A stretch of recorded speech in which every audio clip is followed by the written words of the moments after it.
FS99 TV news. మీరు పవిత్రమైన బాధ్యత నాకు ఇచ్చారు. అందుకోసమే నిరంతరం పాటుపడుతున్నా. రాష్ట్రానికి బడ్జెట్ కొరత ఉన్నా కూడా నాకు తెలిసిన సంస్థల CSR నిధులతో మంగళగిరిని అభివృద్ధి వైపు తీసుకువెళ్తున్నా. అందుకే మొదటి విడత కింద 3000 ఇల్లు పట్టాలు ఇచ్చాం. ఈ రోజు రెండో విడత కింద ఇంకొక 3000 ఇంటి పట్టాలు మేము అందజేస్తాం.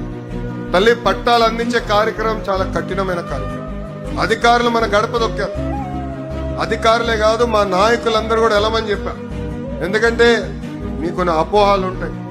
కొలతలు ఎందుకు వేస్తున్నా, దీనివల్ల ఏమవుతుందని ఒక భయం కూడా ఉండొచ్చు. ఆ భయం పోగొట్టాలని వేదికమైన ఉన్న నాయకులందరినీ అధికారులతో అనుసంధానమై మీ దగ్గరికి రమ్మని ఒక్కసారి గుండె మేము చేసుకుని ఆలోచించమని కోరుతున్నామ్మా. మీ దగ్గర ఒక కాఫీ తాగలేదు, కనీసం ఒక గ్లాస్ నీళ్లు కూడా మా నాయకులు తీసుకున్నారు. అంటే పారదర్శకంగా ఎక్కడ ఆరోపణలు రాని విధంగా ఈరోజు మేము మీకు ఇంటి పట్టాలి. ఆనాడు మీ దగ్గరికి వచ్చిన ఒకే ఒక మాట చెప్పాను, తల్లి సమస్య అర్థం చేసుకున్నా బట్టలు పెట్టి మరి పట్టాలు అందించే బాధ్యత మీ లోకేష్ అని చెప్పాను. ఇచ్చిన హామీ మేరకు బట్టలు పెట్టి గౌరవంగా మీకు ఇంటి పట్టాలు అందజేస్తున్నాం. ఈరోజు ఇది ఒక పవిత్రమైన బాధ్యత.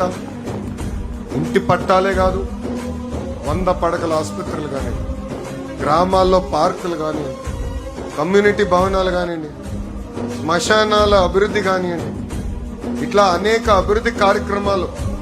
అంటే రాష్ట్రానికి బడ్జెట్ కొరత ఉన్నా కూడా నాకున్న మిత్రులు అనేక కంపెనీలు తెలిసిన వారు ఉంటే వాళ్ళకున్న CSR నిధుల ద్వారా ఈరోజు మంగళగిరి నియోజకవర్గాన్ని మేము అభివృద్ధి చేస్తున్నాం.